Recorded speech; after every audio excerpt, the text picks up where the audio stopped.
Hello and welcome back to my channel. तो आज देखोगे तो निफ्टी 50 एक तरीके से डाउन था, लेकिन अच्छी चीज क्या रही कि नीचे से एक शॉर्ट कवरिंग हम लोगों को देखने को मिली।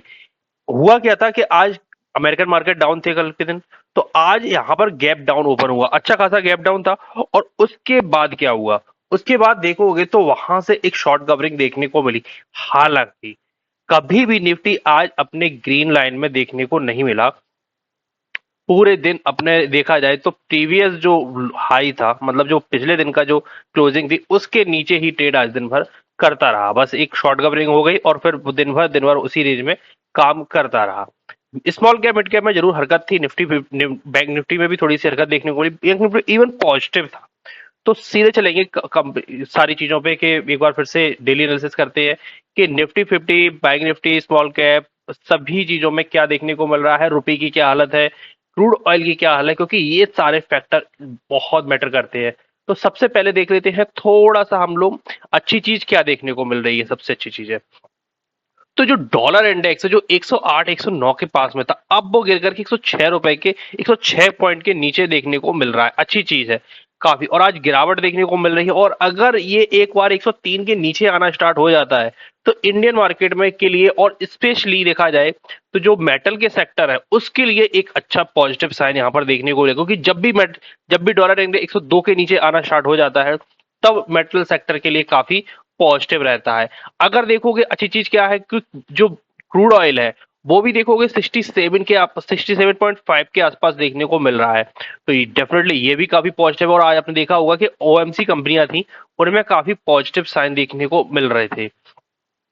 बॉन्ड yield की बात करें तो 5 साल की बॉन्ड yield 4% से नीचे जा चुकी है, काफी अच्छी चीज है।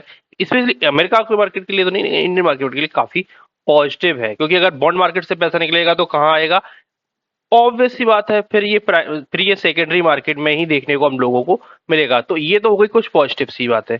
अब देखोगे निफ्टी 50 का अगर हम लोग चार्ट पे देखें तो ये एक रेजिस्टेंस से ट्रेंड लाइन थी। यहां से देखोगे तो एक यहां पर एक ब्रेकडाउन निकल के आया था, और तब से लेकर के अब तक लगातार 3 दिन में अगर देखोगे तो अच्छा खासा करेक्शन हम लोगों को देखने को मिला है। और 3 दिन से निफ्टी लगातार रेड में ही बंद हो रहा है। हालांकि आज देखोगे शॉर्ट कवरिंग जरूर थी, लेकिन आज भी निफ्टी 50 देखोगे तो 36 पॉइंट गिर करके ही बंद हुआ है। और धीरे धीरे ये 21,800 के आसपास, 21,700, 21,800, 21,900 इस रेंज में आता हुआ देखने को हम लोगों को मिल रहा है। और दो बहुत स्ट्रॉन्ग सपोर्ट जोन यहाँ पर देखने को मिल रहे हैं। एक है 21, देखा जाए तो 21,750 या 21,800, कुछ लोग 21,900 कहेंगे क्योंकि यहाँ पर थोड़ा बहुत ऊपर नीचे चलता रहता है। लेकिन सबसे जो इंपॉर्टेंट है वो है 21,200। और उसके बाद अगर इसको नीचे क्रॉस कर गया तो फिर ये मार्केट इस गैप जो लगभग लगभग देखा जाए 300 पॉइंट के ऊपर है, इसको कवर करने आएगा। और अगर ये कवर करने आता है तो करेक्शन आप जस्ट इमेजिन को सोच नहीं सकते कि इतना हैवी करेक्शन देखने को मिलेगा। और ऑल द वे देखोगे तो फिर हम लोगों को जो करेक्शन है वो निफ्टी 50 22% ऑलमोस्ट गिर गया होगा। अगर इस पोजीशन पे भी देखते हैं निफ्टी 50 कितना गिरा है, तो अभी भी देखोगे तो निफ्टी 50 की गिरावट ऑलमोस्ट देखा जाए 16.5% हो चुकी है। 16.5% अगर देखा जाए तो निफ्टी 50 गिर चुका है, जो कि काफी हद तक बहुत ज्यादा है। और खस्ता हालत यहाँ नहीं है, खस्ता हालत है स्टॉकों की। वहां देखोगे तो ब्रूटली करेक्शन है, 50% 60% स्टॉक टूट चुके हैं, बहुत हैवी करेक्शन देखने को मिल रहा है। और अच्छे अच्छे स्टॉक यहाँ पर देखोगे तो टूटते हुए देखने को मिल रहे हैं। निफ्टी बैंक निफ्टी देखोगे तो बैंक निफ्टी देखोगे तो फिर से अपने सपोर्ट लेवल से, जो हम लोगों ने पिछली वीडियोस में भी कवर किया था कि ये लेवल नहीं टूटे, तो यहाँ से एक शॉर्ट कवरिंग देखने को मिली। 130 पॉइंट आज निफ्टी बैंक निफ्टी ऊपर था, क्लोजिंग 130 पॉइंट्स के ऊपर देखने को मिली। अच्छी चीज रही कि सपोर्ट से बाउंस दिखा रहा है। कल 230 पॉइंट नीचे था, आज अच्छी चीज है 130 पॉइंट ऊपर है। लेकिन अगर ये ब्रेक होता है, यानी 47,900 के नीचे अगर बैंक निफ्टी निकलता है, तो फिर आप इमेजिन करिए कि ये लेवल्स जो कि 4 जून वाले भी हैं, जो कि 46,000 के हैं, ये लेवल भी हम लोगों को फिर जल्दी ही देखने को मिलने वाले हैं, जो कि ये लेवल निकल के आने वाले हैं। बहुत ब्रूटली मार्केट में इस समय करेक्शन जारी है। लोगों ने सोचा नहीं था कि इतने तेजी से मार्केट गिरेगा। तो अब अच्छी चीज क्या आ रही बैंक निफ्टी में, तो बैंक निफ्टी आज सपोर्ट पे बाउंस दिखा रहा है। क्या इसका फॉलो अप आएगा, बहुत इंटरेस्टिंग होगा देखना। और यहाँ पर एक चीज अच्छी क्या देखने को मिल रही है, यहाँ पर ट्रिपल बॉटम तो बन चुका है। अगर इसके नीचे क्लोजिंग नहीं आती है तो यहाँ पर ये पहला बॉटम है, फिर यहाँ पर देखोगे ये दूसरा बॉटम है और ये वाला तीसरा बॉटम है। तो यहाँ पर क्या इसके ऊपर अगर निकल जाता है ना एक बार 50,500 के ऊपर, तो फिर बैंक निफ्टी में स्ट्रॉन्ग रैली हम लोग एक्सपेक्ट कर सकते हैं। अब आती है निफ्टी मिड कैप को देखते हैं, मिड कैप में क्या रहा। तो आज भाई मिड कैप 2 दिन से अगर देखोगे तो बहुत छोटे छोटे पॉइंट्स में पॉजिटिव देखने को मिल रहा है, मतलब निचले लेवल पे यहाँ पे सस्टेन करने की कोशिश कर रहा है। हालांकि यहाँ पर ब्रेकडाउन जरूर देखने को मिला है, लेकिन अच्छी चीज है कि थोड़े से ग्रीन में, दो कैंडल ग्रीन में, लेकिन इसके ऊपर जाकर के क्लोजिंग देखने को नहीं मिली है। देखोगे तो इसका हाई था 48,104 का, तो इसके ऊपर तो क्लोजिंग देखने को नहीं मिली, 48,000 पे क्लोजिंग देखने को मिली है। तो एक बार अगर 48,500 के ऊपर निकलेगा तो हम कह सकते हैं कि हाँ, अच्छी चीज है, ये कैंडल के ऊपर जाएगा तो क्लोजिंग फिर पॉजिटिव देखने को मिलेगी। और अल्टीमेटली अभी तक कोई भी ट्रेंड लाइन ब्रेक नहीं हुई है, सिर्फ एक शार्प फॉल की तरफ एक देखने को मिल रहा है। तो कोई भी अभी रिवर्सल के साइन देखने को नहीं मिल रहे हैं। अगर स्मॉल कैप की बात की जाए, स्मॉल कैप भी देख लेते हैं भाई क्या स्मॉल कैप में चल रहा है। तो स्मॉल कैप में आज अच्छी खासी रिकवरी देखने को मिली, लगभग लगभग 101 पॉइंट की रिकवरी थी small cap, Nifty small cap 100 में।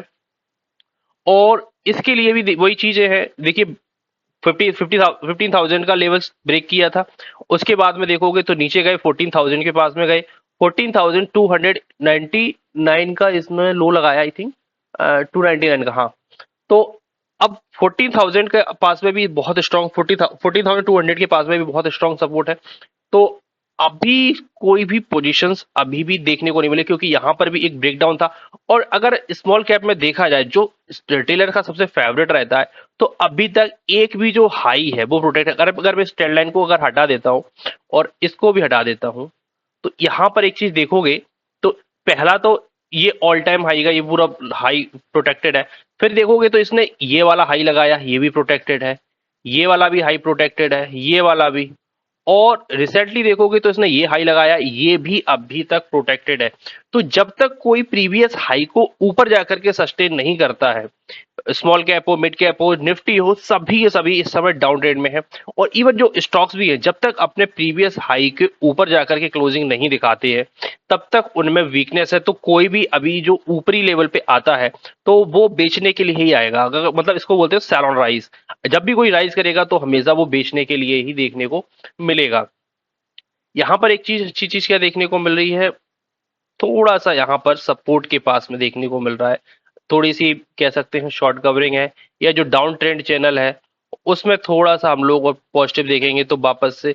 तो एक बार हम लोगों को इसके ऊपर तो क्लोज होना पड़ेगा, जब तक क्लोजिंग नहीं आएगी तब तक चीजें ऐसी ही देखने को मिलेगी। और आरएसआई देखोगे तो ओवरसोल्ड के जोन निकल चुकी है, 30 के नीचे स्मॉल कैप की भी आरएसआई हम लोगों को देखने को मिल रही है।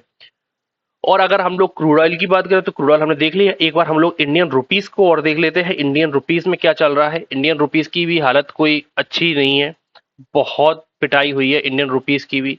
और अमेरिका के तो भाई रुपए की, अमेरिका का तो डॉलर के मुकाबले, और ये 2 दिन से गिरावट देखने को मिल रही है। अच्छी चीज है, ये गिरावट क्यों देखने को मिल रही है, क्योंकि हम लोगों ने स्टार्टिंग में बात की थी डॉलर इंडेक्स टूट रहा है, इस वजह से थोड़ी सी रुपीस में स्ट्रांगनेस देखने को मिल रही है। क्योंकि डॉलर रुपीस अगर राइज करता है तो इंडियन इकोनॉमी के लिए कोई अच्छा नहीं है, और इससे इन्फ्लेशन ही अल्टीमेटली ऊपर जाएगा, क्योंकि जो विदेशों से जो चीजें आएंगी वो अल्टीमेटली महंगी देखने को मिलेंगी। तो इसका डाउन होना बहुत इंपॉर्टेंट है। और लेकिन वही प्रॉब्लम है, डोनाल्ड ट्रम्प, अनसर्टेनिटी इतनी पूरे वर्ल्ड मार्केट में हावी है। डोनाल्ड ट्रंप ने जो जेलेंस्की के साथ इशू छेड़ रखा है, और आज न्यूज आई है कि जेलेंस्की और जो डोनाल्ड ट्रंप, मतलब अमेरिका की तरफ से जो लगातार एड जा रही थी, मिलिट्री एड जा रही थी, उसको डोनाल्ड ट्रंप ने अल्टीमेटली रोक दिया है। तो अब आने वाले नए समीकरण क्या देखने को मिलेंगे, बहुत इंटरेस्टिंग होगा देखना। और वर्ल्ड मार्केट के लिए कह सकते हैं कि अनसर्टेनिटी कभी भी मार्केट को पसंद नहीं आती है। और मार्केट जिस प्रकार से ऊपर गया है, मार्केट को अल्टीमेटली कोई रीजन चाहिए होता है गिरने का, और अनसर्टेनिटी से बड़ा कोई रीजन क्या ही हो सकता है। आप लोगों को वीडियो इन्फॉर्मेटिव लगा हो तो चैनल को सब्सक्राइब करिए, वीडियो को लाइक करिए। आई होप आपको वीडियो अच्छा लगा होगा। तो मिलते हैं अगले वीडियो, तक के लिए धन्यवाद।